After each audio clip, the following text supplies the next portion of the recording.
to get to X-Men Apocalypse right now. We're going to hear a clip, and we're also going to hear from James McAvoy, Jennifer Lawrence, and Oscar Isaac.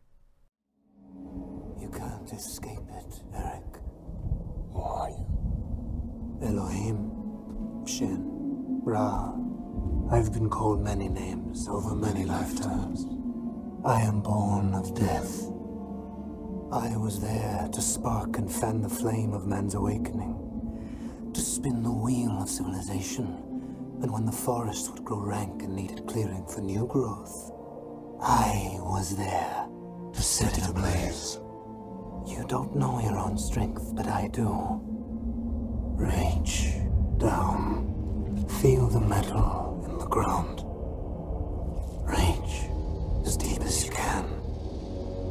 You'll find you have the power to move the very earth itself. Everybody's getting on with their lives, really. I think everybody except Raven is maybe fairly chilled out. My character's particularly chilled out. He doesn't even want to fix the world. He just wants to fix the world one kid at a time. Being a kind of social worker and a teacher with the kids in his school. But the movie doesn't really let them rest.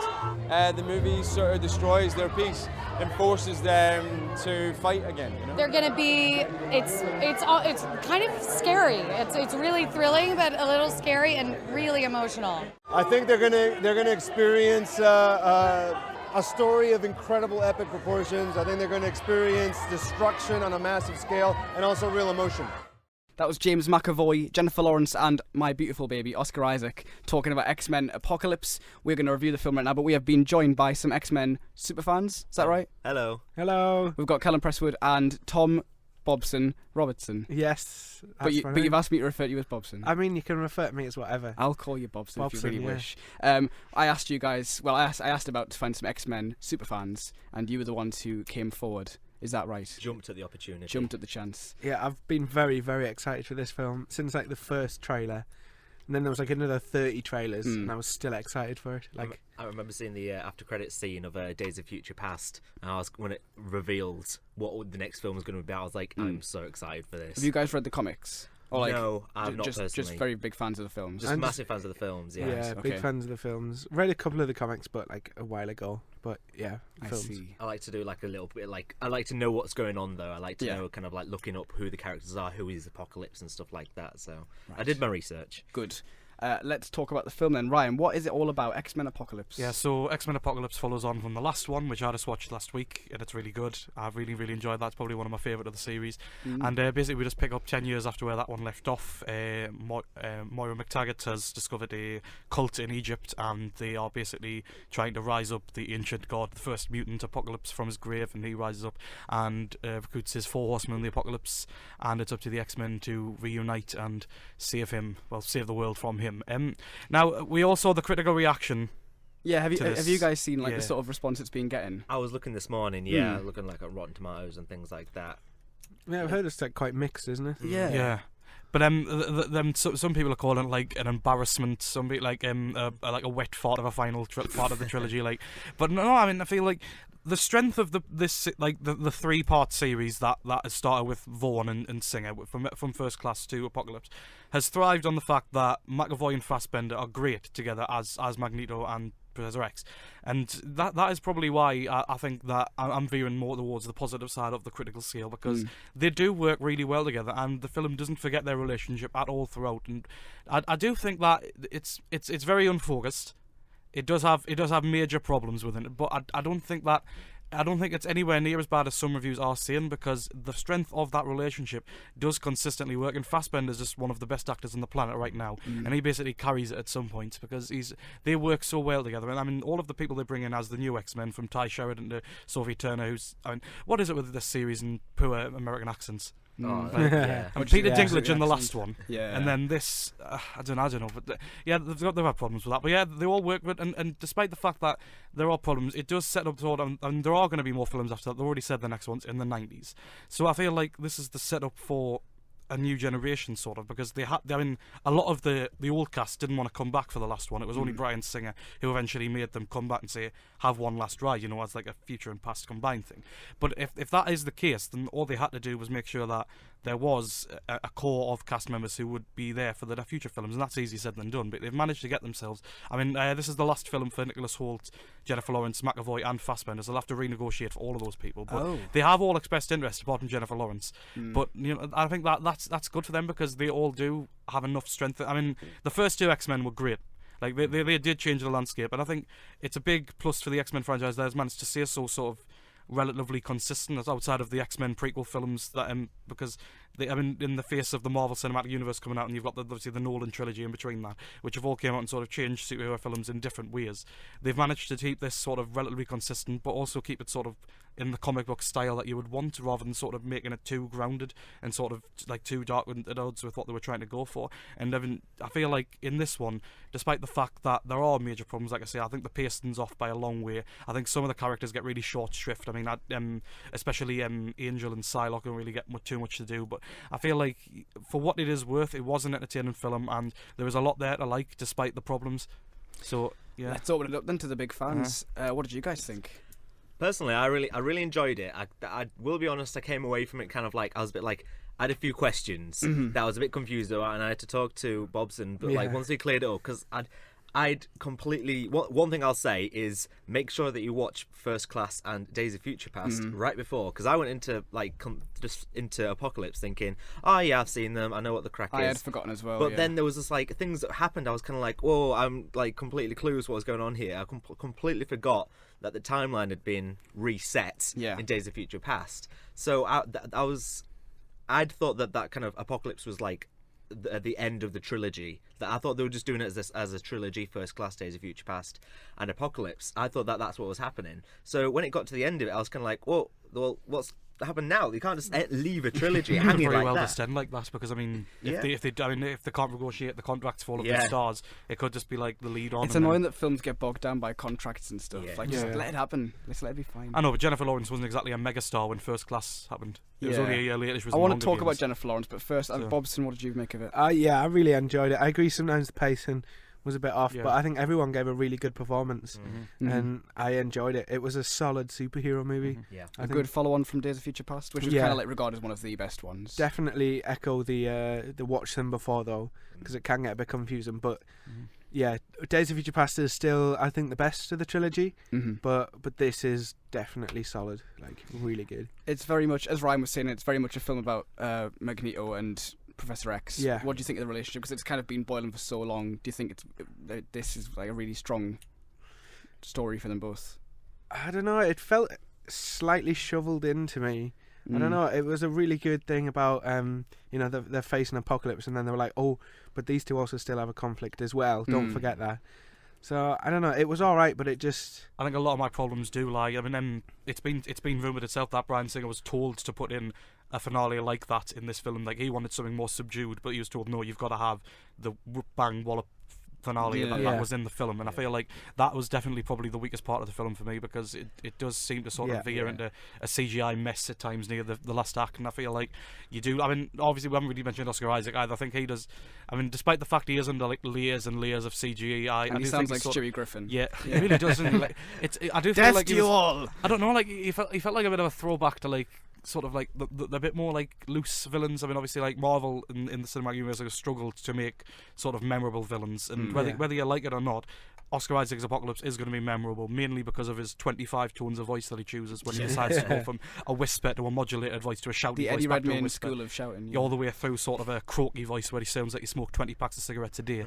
But yeah, I feel like he did an okay job. I feel, but he's getting a lot of stick for it though. Yeah, but like, I think that the fact that it did choose to be the finale that it was, because we can't speak about it, did take away a lot of the good work that was set up previously, because I feel like if it did go for that subdued climax that Bryan Singer rumouredly wanted, then I feel like it would have been a lot stronger when it reached the climax. I'd mentioned that as well. As soon as it finished, I turned to you, my first question was, so what has happened to Apocalypse? Yeah. Because I was like, did he die? He just kind of the way I described it in my head, I was like, you know, the end of Harry Potter and the Deathly Hallows Part 2, Voldemort dies after 8 films. He just, I was expecting such a massive finale for this character to go out, and he kind of went, oh, he's gone. It ended, yeah. He just kind of failed. It just didn't really work. But I thought one thing I'll say about Oscar Isaac, I thought was really, really good as Apocalypse. Yeah. But as Apocalypse as a total, I felt slightly underwhelmed. When I'd read about Apocalypse and I read into this character and what he can do, I was like, this is going to be amazing. I'm really excited to see the X-Men take on this kind of threat that kind of completely can. He's so much more powerful than any of these kind of X-Men. So I was really excited to see him take on, but I just felt he didn't live up to the potential that he could have done. I know it would have been kind of difficult to get the power balance kind of going on between the characters, but I just felt he was slightly underwhelming.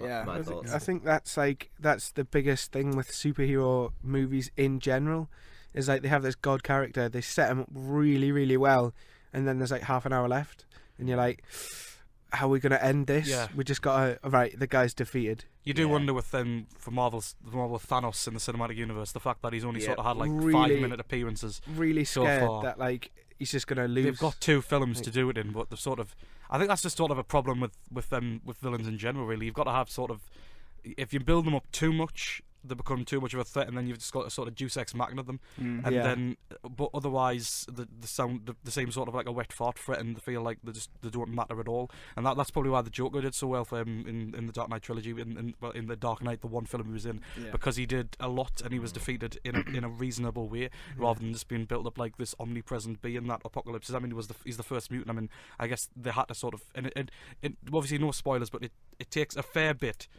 to do things to this guy, and they do show off his powers quite well. But I do agree with you. I feel like it did end sort of.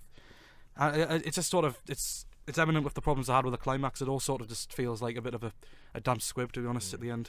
One final thing I want to mention is Jennifer Lawrence. Now, the criticism that she has got is that, you know, because she's not in her Mystique form as much as she has been in previous films, reportedly because she doesn't like wearing makeup.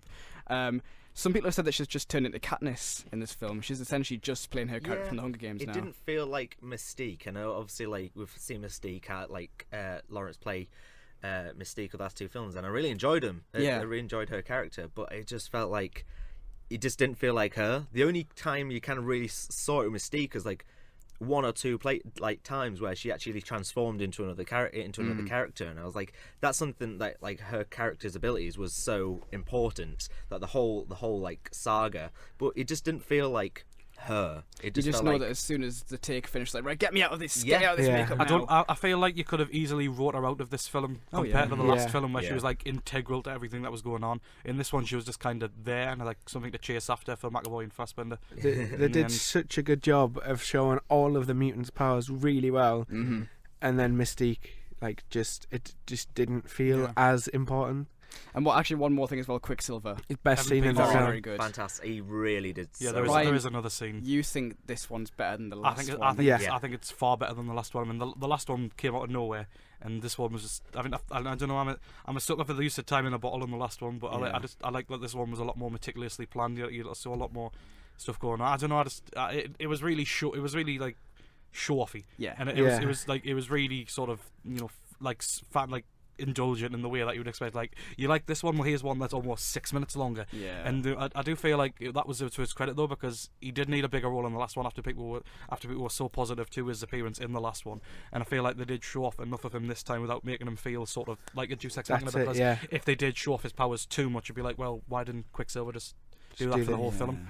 And I don't think it's perfect. I think it's maybe a bit too long, and they could cut off a little bit where, like, the same bit of exposition is repeated over and over again, where the plan's kind of like, we're in different rooms and different people are doing the same thing, and it's kind of, you could trim about 15 minutes from the whole film of people just repeating the same plans.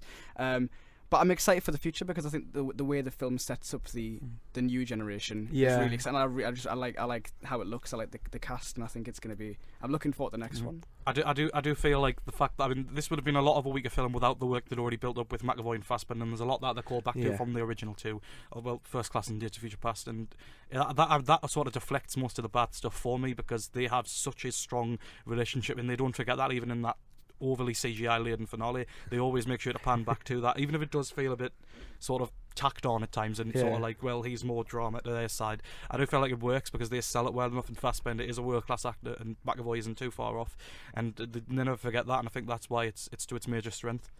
And the film gets bonus points for having the wonderful Oscar Isaac. How would you rank the 3 films I've not of the trilogy? I've not seen First Class. Fair enough. I read on it, yeah. So I guess Days of Future Past top for you out of the 2. Of the 2, yeah. But I did sort of like this one as well. Yeah. I went in like, expecting nothing because of how bad the response was, but I was proven wrong. One thing I did actually enjoy is there's a scene that's completely like irrelevant to the rest of the story. I'm not going to reveal what it is. I know what you want about. Yeah, it's a slight dig at previous X-Men films, like hinting at it, and I thought that's a bold move by it made us both done. audibly groan. Yeah. Like, oh god. I thought you were on about a different scene in a facility. Oh no! Yeah. This is when they're walking out of a certain establishment in a green-lit facility. There's a few things, but I think on the whole it's fine. Yeah, I'd probably say this is the weakest of the trilogy, but still an enjoyable. Yeah, weakest of the trilogy, but Nightcrawler is Bay. Oh yeah, Kodi Smit-McPhee was great. I didn't mention him. That's X-Men Apocalypse. It's out in cinemas right now. Thank you to Empire Cinemas for hooking us up with these tickets for these guys. Much appreciated. And thank you to you guys for coming on. Callum Presswood, you're on Tuesdays? Tuesdays till 2 till 4. And Bobson, your Wednesday drive. I am indeed. Thank you very much for coming on. Cheers, Thank Liam. you. Thank you very much, thank guys. you.